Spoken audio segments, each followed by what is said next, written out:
అంటే యథార్థం కాదు, యథార్థంగా లేకుండా పాము తాడు సచ్చిదానందం, తాడు మీద ఉన్న పాము రజ్జు మీద ఉన్న సర్పం. అట్లా సర్వవ్యాపి అయినటువంటి విష్ణు అంటే సర్వవ్యాపి అంటే సత్ చిత్ ఆనందం. శుక్లాంబరధరం విష్ణు శశివర్ణం చతుర్భుజం. ఎవరు వాడు? ప్రసన్నవదనం ధ్యాయేత్ సర్వ విఘ్నోపశాంతై. మనం అనుకున్నది విష్ణువుని గురించి. చతుర్భుజాలు ఏమిటి అంటే 4 దిక్కులు.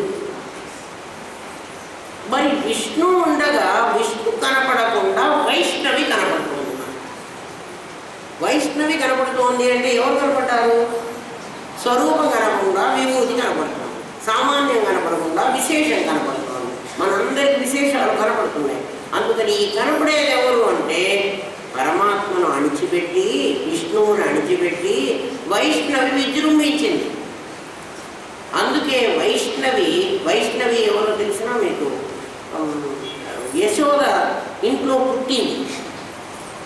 ఇక్కడేమో విష్ణువు పుట్టాడు, ఇక్కడ దేవకీదేవికి విష్ణువు పుట్టాడు. నాతో పాటు ఇంకొకటి పుట్టి అక్కడ రెడీగా ఉంది అని చెప్పాడే. ఆ ఉన్నది ఎవరు అంటే అది మాయ, అది నిజంగా బొమ్మ కాదు, నిజంగా మనిషి కాదు. అందుకని ఏమైంది, అది వచ్చేటప్పటికి వీడు తీసుకొచ్చి ఇక్కడ పెట్టాడు. మనుషులు వచ్చి చూశాడు, ఇప్పుడు ఆడపిల్ల పుట్టింది, దీన్ని ఎట్లా కాపాడు అని అడిగింది దేవకీదేవి. అది వాడు చంపుదామని ఇట్లా పైకేసి ఇక్కడ కత్తి పెడతాడు. ఆ కత్తి మీద ఆ పిల్ల పడి చావాలి. మామూలుగా అయితే అట్లా వస్తున్నారు. వీడు ఇక్కడ కత్తి పెట్టి ఈ పిల్లని ఇట్లా పైకి ఎగరేస్తే అది పైన వెళ్ళిపోయింది. ఎందుకు వెళ్ళిపోయింది అంటే నిజంగా ఉన్నది కాదు. అందుకు వైష్ణవి విష్ణు రూపిణి. మళ్ళీ వైష్ణవి అంటే అది ఇంకోదేమో అని మీరు అనుకుంటారేమో, ఇంకోది కాదు, అది ఇదే. అది ఇది అయితే ఇదేమిట్రా నాయన అంటే నేను నా నీడ అన్నాడు. ఎవర్రా నాయన? ఇంకోటి ఎవర్రా అంటే నేను నా నీడ. ఎట్లా ఉంటుంది? నాలాగే ఉంటుంది. మరి నా నీడ ఎప్పుడు నాలోకి వెళ్ళిపోతుంది మీరు చెప్పండి? నా నీడ నాకంటే భిన్నంగా ఎప్పుడు ఉంటుంది, నాలోకి ఎప్పుడు వెళ్ళిపోతుంది? మీరు ఆలోచించండి. సూర్యోదయం కాగానే నేను ఇక్కడ నుంచున్నాను, నా వెనక నా నీడ అది చాలా పెద్దదిగా ఉంది. నేను నడిచిపోతూ ఉన్నా, అది కూడా నా వెంట నడిపిస్తూ నా నీడ నన్ను వదిలిపెట్టాను. నాకు ముక్కులు చెవులు కళ్ళు ఎట్లా ఉంటే కావాలంటే నా నీడలో కూడా నా మొత్తం నేను చూసుకోవచ్చు. మెల్లమెల్లగా సూర్యుడు పైకి వస్తున్నాడు. నేను ఇంకా నడుస్తూనే ఉన్నా, సూర్యుడు మెల్లమెల్లగా పైకి వస్తున్నాడు. ఆ నీడ కూడా నా దగ్గరికి వస్తుంది. ఎందుకంటే ముందు అక్కడ చాలా దూరంగా ఉంది కదా, అంటే నా కాళ్ళు ఇక్కడే ఉన్నాయి, నా నీడ కూడా అంత పొడుగు ఉంది, నా తలకాయ ఎక్కడెక్కడో ఉంది. సూర్యుడు పెరుగుతూ ఉన్నాడు, నేను నడుస్తూనే ఉన్నాను. నా నీడ మెల్లమెల్లగా నా దగ్గర వరకు వచ్చింది, నా వెనక ఉంది. ఇప్పుడు నీడ లేకుండా అయిపోయినాను. ఏమైంది? సరిగ్గా సూర్యుడు నడినెత్తి మీదకి వస్తే నా నీడ నేను ఒకటైపోతాను. అర్థమైందా? సార్, సూర్యుడు నడినెత్తి మీదకి రావడం అంటే ఏమిటి? నా జ్ఞానం కలగడం. నా జ్ఞాన సూర్యుడు ఒక ప్రకాశించగానే, నా జ్ఞానం మొదలు పెట్టగానే నా నీడ నాకంటే భిన్నంగా ఉంది. అది వైష్ణవి. అది ఏమైపోయింది? నాకు జ్ఞానం కలిగేటప్పటికీ విష్ణు రూపిణి, అది నా రూపమే అయిపోయింది. ఇప్పుడు మధ్యాహ్నం 12 గంటలప్పుడు నా నీడ పడదు ఎక్కడ, నా నీడ నాలోనే ఉంటుంది. మరి నీడ ఎక్కడికి నాకు పోయిందా? పోలే, నా లోపలికే వెళ్ళింది. ఇంకొకటి కూడా అర్థం చేసుకోవచ్చు, నా నీడ నా లోపలికే వెళుతుంది అంటాను. నేను బజార్లో నడిచినంతసేపు నా నీడ నా పక్కన ఉంది.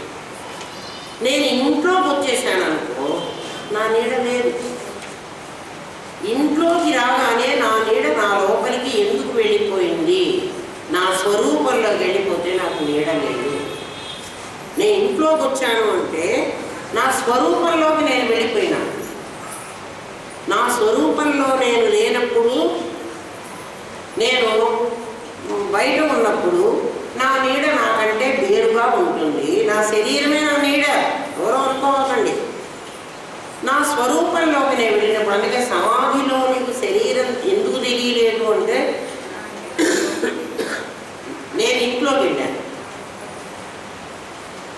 ఇంట్లోకి వెళితే నీడ పడదు, నేను మళ్ళీ బయటకు వస్తే నీడ పడుతుంది. వైష్ణవి విష్ణు రూపిణి అనేది అది. ఇక్కడికి వచ్చేటప్పటికి మనము వైష్ణవి విష్ణు రూపిణి అనే రెండు పదాలు విని విష్ణువు అతని మాయ, సర్వవ్యాపకమైన పరమాత్మ అతని మాయ అనే రెండింటిని మనం ఊహించుకుంటామని వాడికి తెలిసిపోయింది. హయగ్రీవుడికి తెలిసిపోయింది. అమ్మో వీళ్ళు అనుకుంటున్నారు కదా, వాళ్ళకిద్దరికీ 2 రూపాలు ఇచ్చేశారు, ఇచ్చి ముందు కొంతసేపు 2 రూపాలుగా ఉంటారు, తర్వాత ఆ ఇద్దరు కలిసి ఒకటైపోతారని, ఒక 100 101 అని వీళ్ళు అనుకుంటున్నారని హయగ్రీవుడు కనుక్కున్నాడు. అందుకని వెంటనే అట్లా మీరు రూపాలు అనుకుంటారేమో అట్లా అనుకోవాకండి, అది అయోని అని చెప్పేశారు. అయోని అంటే, యోని అంటే తల్లి గర్భంలోంచి పుట్టింది అని. అయోని అట్లా పుట్టలే. మీరు ఆకారాలు అనుకుంటున్నారు, ఆకారం అంటే ఒక దాంట్లోంచి పుట్టాలి. దేంట్లోంచి పుట్టి, బంగారం గొలుసు చేసామనుకోండి, గొలుసు దేంట్లోంచి పుట్టింది? బంగారంలోంచి పుట్టింది. కుండ దేంట్లోంచి పుట్టింది? మట్టిలోంచి పుట్టింది. ఇప్పుడు వైష్ణవి దేంట్లోంచి పుట్టింది? వెంటనే విష్ణువులోంచి పుట్టిందంట. అట్లా అంటారేమోనని వాడికి భయం పుట్టిస్తుంది. అర్థమైందా అసలు ఈ నామాల్లో ఎంత గొప్పతనం ఉందో? మీకు కుండ దేంట్లోంచి పుట్టింది అంటే కుండ మట్టిలోంచి పుట్టింది. గొలుసు గాజు గొలుసు దేంట్లోంచి పుట్టింది అంటే బంగారంలోంచి పుట్టింది. మనకు అవి తెలుసు కదా. ఇప్పుడు నేను వైష్ణవి దేంట్లోంచి పుట్టింది అని, వైష్ణవిని విష్ణువుని ఇద్దరిని చూపించాను. ఆ ఇద్దరు లోపలికి వచ్చేటప్పటికి అది ఇందులో కలిసిపోతుంది అని చెప్పారు. అవును, ఇందా నుంచి చెప్పుకుంటున్నాగా, కరగబెడితే బంగారం అందులో కలిసిపోతుంది అని. నగరం కాసుల మీద కలిసిపోదు, బంగారంలో అట్లా కలిసిపోతుంది, అది అయోని అని చెప్పాడు. కలిసిపోతుంది అని చెప్పి మళ్ళీ ఇప్పుడు మీరేమిటి ఇంకో దానికి రూపం ఉంది అని అంటున్నారు. అంటే వైష్ణవి విష్ణువులోంచి పుట్టింది అని మనం ఎక్కడ అంటాము అని. అది అయోని, అట్లా పుట్టలేదు. అది అసలు అట్లా పుట్టలేదు. పుట్టిన దానికి ఆకారం వస్తుంది. ఆకారం ఉన్నదానికే కార్యం కారణం ఉంది. కార్యకారణ విర్యముక్త అని చెప్పాడు ఇంతకుముందు. దానికి కార్యం లేదు, దానికి కారణం లేదు. కార్యకారణాలు దేనికి ఉంటాయి? ఆకారం ఉన్నదానికి ఉంటాయి. అందుకని మీరు ఊహించి దాంట్లోంచి ఇది పుట్టిందంటున్నారు. అట్లా దీంట్లోంచి ఇది పుట్టలేదు, అయోని. మరి పుట్టకపోతే ఇదేమిటయ్యా అంటే పుట్టి యోని నిలయ, పుట్టినట్టు ఉంటుంది. అది పుట్టదు, పుట్టినట్టు ఉంటుంది. ఇది ఏంటి అంటే స్వప్నవత్ అన్నాడు. చివరికి ఏం తెచ్చాడు అంటే కళ. మీ కళ పుట్టిందా పుట్టలేదా? పుట్టకపోతే మీకు ఎట్లా కనిపించింది కళ? కాబట్టి పుట్టింది. కళకి పుట్టుకకు స్థానం ఎవరు? నేనే. నేను లేకపోతే నాకు కళ ఎట్లా వస్తుందమ్మా? కళ ఎక్కడ పుట్టింది? నా లోపలే పుట్టింది. ఏ మెటీరియల్ కళకు ఉపయోగించావు? ఇందాక మట్టికి కుండకి మట్టి ఉపయోగించకుండా తయారు చేశాను. అప్పుడు మట్టి కారణమైంది, కుండ కార్యమైంది. బంగారం ఇది చాలా క్రిటికల్గా ఉంది, కొంచెం జాగ్రత్తగా అర్థం చేసుకోండి. మట్టి కారణమైంది, కుండ కార్యమైంది. బంగారం కారణమైంది, నగ కార్యమైంది. అట్లా విష్ణువు కార్యమై వైష్ణవి కార్యమైంది అని అనుకోవాకండి, అనద్దు. అది అయోని. మరి అది ఎట్లా కనపడుతున్నది నాకు అంటే పుట్టనిది నాకు ఎట్లా కనపడుతోంది? అది పుట్టలేదంటున్నావు. నీ కళ నీకు ఎట్లా కనపడింది? నీ కళకి మెటీరియల్ ఏది, వస్తువు ఏది? రెండు చెప్పు నాకు. నా కళలో నేను ఒక 4 అంతస్తుల మేడ కట్టుకున్నాను. అలా సిమెంట్ ఎక్కడి నుంచి తెచ్చాను, ఇసుక ఎక్కడి నుంచి తెచ్చాను, మరి ఎంత కాలం పట్టింది నా కళ్ళలో మేడ కట్టడానికి, ఎంతమంది కూలీలు పనిచేశారు తెలియాలి కదా. కళలో మేడ కట్టలేదా మీరు ఎప్పుడు? ఎన్నైనా కట్టచ్చు కళలో కదా. అవన్నీ వాటికి కారణం ఏమిటి, వాటి కార్యమేమిటి? కారణం నేను, కార్యము నేనే. దానికి కారణం కార్యం 2 లేవు. అదే నేనే కారణం, నేనే కార్యం. మరి దాన్ని లయం చేసిన వాడు ఎవడు? నేనే లయం చేసుకున్నాను. అందుకని స్వప్న దృష్టాంతం కనుక నీకు బాగా అర్థమైతే ప్రపంచం అర్థమవుతుంది. మిగిలినవన్నీ పెట్టుకోవాకన్నాడు. ఎందుకంటే కార్యకారణ అంత సాపేక్ష సిద్ధాంతం అన్నాడు. పరమాత్మ నిరపేక్షం, ఒకదాని మీద ఒకటి ఆధారపడి లేడు. ఇప్పుడు నీవు స్వరూపం జీవుడుగా ఉన్నప్పుడు నేను కల్లో నువ్వు జీవుడుగానే ఉన్నావు, నీకు బ్రహ్మ తెలియలేదు కదా. కల్లో నువ్వు జీవుడుగా ఉన్నావు, నీవు స్వరూపం. నీ కళ నీ విభూతి. కళ అనేకం, కళ ఒకటి కాదు, కళ అనేకం. మీరు కళని ఇంకా బాగా గుర్తు చేసుకుంటే కళని మీరు చూసేవాళ్ళు ఒక్కళ్ళే. కళ చూస్తున్నారే మీరు ఒక్కళ్ళే అని అది కారణం. అనేకమైనటువంటివి మీరు చేత చూడబడుతున్నాయి. కళలో దొంగవాడు ఉన్నాడు, కళలో గంగానది ఉంది, కళలో పడవ ఉంది, పడవ నడిపేవాడు ఉన్నాడు, తెడ్డు కూడా ఉంది. ఇది అనేకం. అయితే ఈ అనేకానికి మన దగ్గర అయితే తెడ్డు తయారవ్వాలంటే కర్ర ముక్క కావాలి, పడవ తయారవ్వాలంటే కట్టెతో తయారవ్వాలి, నది తయారవ్వాలంటే నీళ్లతో తయారవ్వాలి కదా. నదిలో నావికుడు తయారవ్వాలంటే వాడు మనిషిలాగా మనలాగా వాడు పుట్టి ఉండాలి కదా. ఇప్పుడు ఇవన్నీ వేరు వేరు కారణాలతో వస్తున్న కార్యాలు. మనకు భౌతిక ప్రపంచంలో అయితే వేరు వేరు కారణాలు ఉంటాయి. అర్థం అవుతుంది లేదా? అవుతున్నది కదా అమ్మా. వేరు వేరు కారణాలు ఉంటాయి. అంటే వేరు వేరు కారణాలు అంటే చెక్క ఉంటేనే పడవ తయారు చేయడానికి వీలవుతుంది, అంతేగాని ఇనుముతో పడవ తయారు చేయడానికి రాదు. దాని మెటీరియల్ అది. మనిషి అనేవాడు మనలాగా ఒక మనిషి ఎవడో పుట్టి ఉండాలి, ఎక్కడో వచ్చి ఉండాలి, వాడు పడవ నడపాలి, నడపడం వాడికి చేత అవ్వాలి. నా కళలో పుట్టిన వాడికి, నా కళలో ఒక నావికుడు పుట్టాడు, వాడికి పడవ నడపడం ఎవరు నేర్పలేదు. నా కళలో ఉన్న పడవ నేనేం మెటీరియల్ అదే. అంటే నేను చెక్కనే మరి, అంటే నేను చెక్కగా కూడా కాగలను. నేను పరమాత్మని, సచ్చిత్ రూపం ఏ రూపమైనా చెందగలదు. అందుకే ఏ రూపమైనా నీకు రావడానికి అవకాశం ఉంది. నేను ఎట్లా చీమను అవుతానండి, నేను ఎట్లా దోమను అవుతానండి అంటే నీ కల్లో అన్నీ నువ్వే అయినావా నేను వచ్చి అయినా? నాకు కొంచెం చెప్పండి, నాకు తెలియలే కొద్దిగా. అలా నువ్వు కన్నావు. పోనీ వద్దు, పడవాసం నది ఈ వ్యవహారం వద్దు, కళలో ఇంకే కళన్నా చెప్పుకున్నాం, మీ ఇష్టం వచ్చిన కళ. కళలో ఒక పెద్ద అడవి ఉంది, అడవిలో చాలా చెట్లు ఉన్నాయి, అడవిలో మరి చిందరవందరగా దారి ఉంది, చెట్లకన్నీ కాయలు కాసున్నాయి. వాడు ఎవరో చూశాడు కదా యోగ వాసిష్టంలో ఒక అడవి, ఒకడు కర్రలతో బాదుకుంటూ పోతున్నాడు. మనం ఏదో కథలు విన్నాక చాలా కథలు అట్లా. ఇవన్నీ కూడా నీ వల్లే తయారైంది. వీటన్నిటికీ మెటీరియల్ నీవే, కర్తవ్య నీవే, విశ్వగ్రాసం కూడా నువ్వు. ఇప్పుడు కళని నువ్వే తిన్నావు. నువ్వు చెడ్డవాడివే మంచివాడివే చెప్పు. కళంతా మింగావే. నీ కళ నువ్వు మింగల, నేను మింగాను. కళ ఎవరిలోకి వెళ్ళింది? నీలోకే వెళ్ళింది. మరి ఏమిటరా కళలో అవి పెద్ద పెద్ద చెక్కలు, కొయ్యలు, సముద్రాలు, నదులు, ఆ నది అంతా నువ్వు మింగుతానంటే ఏమన్నా అర్థం ఉందా? మరి మింగేవా? కష్టపడ్డావా? ఎందుకు కష్టపడలే? అవన్నీ మింగడానికి నీకు ఎందుకు కష్టం కాదు? అవి ఆకారం లేనివి, అవి యథార్థంగా ఉన్నవి కావు. అందుకని ఎంత పెద్ద కళనైనా ఒక్క క్షణంలో నేను లోపలికి పంపించుకోగలను. నా కళలో ఒక పెద్ద పాము గరిచింది, చాలా పెద్ద పాము గరిచింది. పాము కూడా చూశాను. ఇప్పుడు పాము ఏంది? ఎవరు? నేనేనా? నా కల్లో ఇంకో మెటీరియల్ లేదు కదా రావడానికి. పాము అయింది కూడా నేనే. ఆ పాము కరిచి నేను ఏడుస్తున్నా కలలో.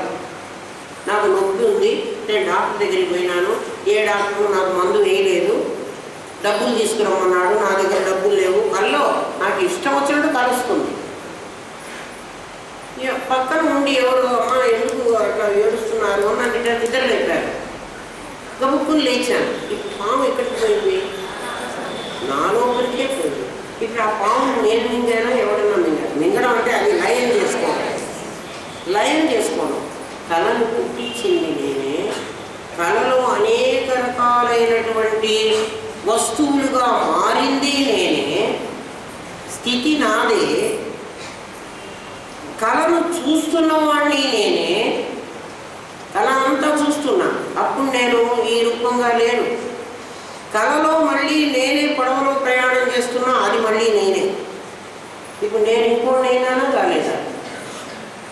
చివరికి నన్ను ఎవరన్నా నిద్ర లేపగానే మొత్తం కళ నాలో పనికే ఉంది. ఈ ప్రపంచం అలాంటిది. దీన్ని బాగా మదించుకోండి. మీ కళలో మీరు ఏ రూపమైనా ఎలా ధరించగలరో, ఇప్పుడు కూడా మీరు ఏ కోరిక కోరితే, ఏ వాసన కలిగితే ఆ రూపాన్ని మీరు ధరించగలరు. దీన్ని బట్టే పునర్జన్మ సిద్ధాంతాన్ని ఒప్పుకోవాల్సి వస్తుంది. మన కళని బట్టి అది ఒప్పుకోవాలి. కళ మనకే అనుభవం కదా. అయోని యోని నిలయ. ఆమె అయోని పుట్టలేదు, మనలాగా పుట్టలేదు. మనలాగా పుట్టే మనలాగా ఆకారం పెట్టుకుని ఇట్లా ఉండాలి. మన కళలో పుట్టింది, ఏ యోనిలో నుంచి పుట్టింది, ఏ తల్లి గర్భంలో నుంచి పుట్టింది నా కళ.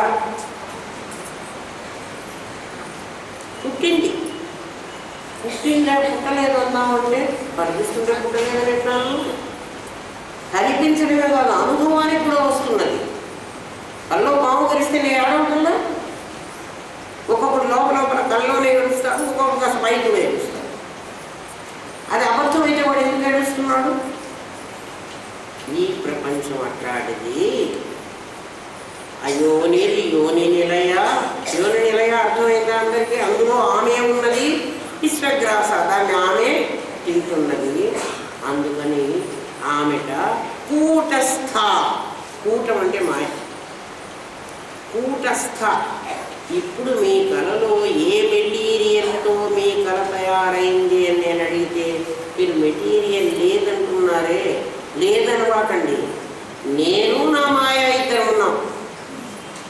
నేనేమో చూస్తున్నా, నా మాయ అన్ని రకాల రూపాలు ధరిస్తోంది. నేనేమో చూస్తున్నా, కళను నాకు రాత్రి కళ వచ్చింది, కళ కన్నాను. కన్నాను అని మన మాటల్లో కూడా అట్లాగే అంటారు. కళ కన్నాను. కన్నాను అంటే చూశాను. చూస్తున్న నేను, కళను చూస్తున్న నేను నేనే. కళగా మారింది ఎవరు? నా మాయ. అది నా మాయ. నన్ను వదిలిపెట్టుందా? పోనీ మళ్ళీ నాలోకే వచ్చిందా? చేరాలేదా? అది మళ్ళీ నాలోకే వచ్చింది. నాకంటే భిన్నంగా కనపడింది, మళ్ళీ నాలోకి వచ్చింది. ఇప్పుడు ఆలోచిద్దాం. ఇప్పుడు రండి, ఇప్పుడు ఆలోచన చేయండి. కళ కనక ముందు నేను నా మాయ కలిసింది. కళగా ఉన్నప్పుడు నేను ఇక్కడున్నాను, నా మాయ అక్కడ ఉంది. నాకన్నా వేరుగా కనపడుతుంది. కళ అయిపోయిన తర్వాత నా మాయ మళ్ళీ నాలోకే వచ్చి చేరింది. పోనీ కళ కంటున్నప్పుడు కూడా నా మాయ నన్ను వదిలిపెట్టుందా? వదిలిపెట్టి ఉండలే. ఎందుకంటే నాకే కనపడుతోంది, అది ఇంకెవరికో కనపడలేదు. అంటే నన్ను వదిలిపెట్టే దూరంగా పోలి నా దగ్గరే ఉంది. నా మాయ అనేకమైనటువంటి రూపాలతో నాలో నుంచే బయటకు వచ్చి నాకు కనపడి నా లోపలికి వెళ్ళిపోయింది. ఈ నువ్వు ఎలాగైతే నువ్వే బ్రహ్మమని చెప్తున్నాడు కదా. నువ్వెలాగైతే కలగన్నప్పుడు నీ స్థితి ఉందో, ఈ మొత్తం ప్రపంచం ఆమెలో నుంచి వచ్చిన మాయ ఇన్ని రకాల రూపాలు ధరించి మళ్ళీ ప్రణయంలో ఆమెలోకి వెళ్ళిపోతుంది. ఇప్పుడు అర్థమైందా నీకు? నా మాయ ఇదంతా విభూతి అని ఎందుకంటున్నాడు? ఇదంతా వైష్ణవ మాయ అని ఎందుకంటున్నారు? ఇది యథార్థమని మనం అనుకుంటున్నాం. కానీ మన కళలో అన్నీ మరి కళలో నిజంగా ఉన్నట్టు కనిపిస్తుందా లేదా? ఇప్పుడు నిజంగా ఉన్నట్టు ఈ ప్రపంచం అంతా కనిపిస్తోంది. నీకు కనుక ఇలాంటి ఆలోచన వస్తే ఈ ప్రపంచం అంతా నువ్వు కలగా చూస్తావు. స్వప్నవత్తని ఒక్క మాట మాట్లాడి మనకి ఇంత అర్థం కావడానికి ఎంత కష్టమో మీరు ఆలోచించండి. ఇది అర్థమైతే సంతోషం, అర్థం కాకపోతే మాయ ఎక్కడుంది? మాయ లేనిది అంటున్నారు. మాయ లేనిది అంటే అసలు లేనిది కాదు, అందుకు దానికి మిథ్య అన్నాం. అది ఉన్నది. అది అవసరమైనప్పుడు నాతో కలిసి ఉంటుంది, అవసరం కానప్పుడు వేరుగా ఉంటుంది. అది ఎట్లా ఉంటుందో ఇప్పుడు మళ్ళీ చెప్తాను మీకు. అవసరమైనప్పుడు మీతో ఒక మాయ ఉంది, మీ వైష్ణవ మాయ మీతోనే ఉంది. వైష్ణవ మాయ అని ఎందుకన్నారంటే విష్ణువుతో పాటు పుట్టింది అని. విష్ణు అంటే సర్వవ్యాపి, సర్వవ్యాపి అంటే అంతటా ఉండేవాడు ఆకాశంలాగా. అయితే వాడు అచ్చగా శుద్ధం కాదు, వాడికి బుద్ధం కూడా ఉంది. బుద్ధం లేకపోతే క్రియేటివిటీ లేకపోతే వాడు ఎందుకు కళను సృష్టించాడు, వచ్చాడు. ఇప్పుడు మీలో ఉన్న మాయ మీరే సాయంకాలం సినిమాకు వెళ్ళొచ్చి ఈ చీర విప్పి అట్లా దండం మీద పడేశారు, మీరే పడేశారు. ఆ తర్వాత మీరు మామూలుగా ఇంట్లో అంతా తిరిగారు, అన్నాలు తిన్నారు, పడుకున్నారు. తర్వాత లైట్లన్నీ తీసేశారు. ఇప్పుడు మీరు ఇట్లా చూడగానే అక్కడ ఒక మనిషి నుంచున్నట్టుగా మీకు అనిపిస్తుంది. మీకే అనిపించింది, ఎవడికో అనిపించలేదు. చీర వేసింది మీరే. ఇప్పుడు మీలో ఉన్నటువంటి వైష్ణవ మాయ మీకు ఎదురుగా కనపడి ఇంకొక మనిషి అని మిమ్మల్ని ప్రవేశిస్తారు. ఆలోచన ఇది ఎంతమందికి ఇటువంటి ఆలోచన? మనం భయపడలేదా? మనం అయ్యో చూసి భయపడ్డాను. ఇప్పుడు తాడు మీద ఉన్నటువంటి పాము మీలో వైష్ణవ మాయ. పాముకు పుట్టుక చోటు ఎక్కడా అని అడుగుతాను ఎప్పుడు. మీకు పాము ఎక్కడ పుట్టింది? మీలో పుట్టింది. నేను లైట్ లేగానే ఎందుకు పోయింది? జ్ఞానం వస్తే, జ్ఞాన సూర్యుడు ప్రకాశిస్తే నీడ ఉండమన్నా ఉండదు.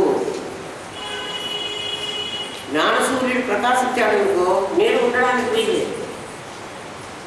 ఒకవేళ సూర్యుడు కనుక తూర్పును ఉదయించి నేను ఇక్కడ నుంచుంటే నా వెనక నీడ లాక్కుంటున్నాడు. అట్లా కాకుండా ఇటువైపు ఒక సూర్యుడు, ఇటువైపు ఒక సూర్యుడు, నా వెనక ఒక సూర్యుడు, నా ముందు ఒక సూర్యుడు, నా పైన ఒక సూర్యుడు, నా కింద ఒక సూర్యుడు ఉన్నాడు అనుకోండి కాసేపు. ఇప్పుడు నా నీడ ఎక్కడ ఉంటుందా? ఎక్కడా ఉండలేదు.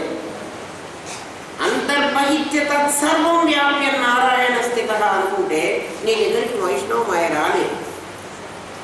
ఒక్కవైపే ప్రకాశిస్తున్నాడు అనుకుంటే ఇంకొక వైపు నీ దగ్గర తయారవుతుంది.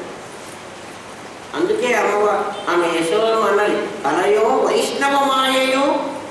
అందరూ ఏమనుకుంటారంటే వైష్ణవ మాయ అంటే విష్ణువు గారి మాయ నా మీద వేశాడు, వల వేశాడు, ఆ వల తీయటం లేదు, వాడు దుంపలేక ఒక జాలు విసిరేశాడు అనుకుంటారు. వాడు నువ్వే బ్రహ్మవే అన్నప్పుడు, నువ్వే బ్రహ్మాత్మవే అన్నప్పుడు వాడెవడు నీ మీద వల వేయటానికి? నువ్వే వేసుకుంటున్నావు. అర్థమైందా? ఇప్పుడు దీన్ని స్వప్నవత్తు చూడమని శాస్త్రం ఎంత చాలా బాగా చెప్పింది. అనుభవాన్ని వాడి అనుభవం ఎవడో చెప్తే మనం నమ్మమని మన అనుభవాన్ని జోడించి మీ అనుభవమే చూసుకోండి. మీ కళ వచ్చింది, మీ కళలో మీరే సృష్టించారు. ఎందుకు సృష్టించారు? ఏం ఆధారంగా సృష్టించారు? అడిగామనుకోండి. ఎందుకు సృష్టించారట మీ కళ? దేన్ని ఆధారంగా సృష్టించారు అంటే నీ చిత్తసాగరంలో ఇంతకుముందు అలాంటి సంఘటనలు చాలా ఉన్నాయి, అవి ఆధారంగా సృష్టించారు.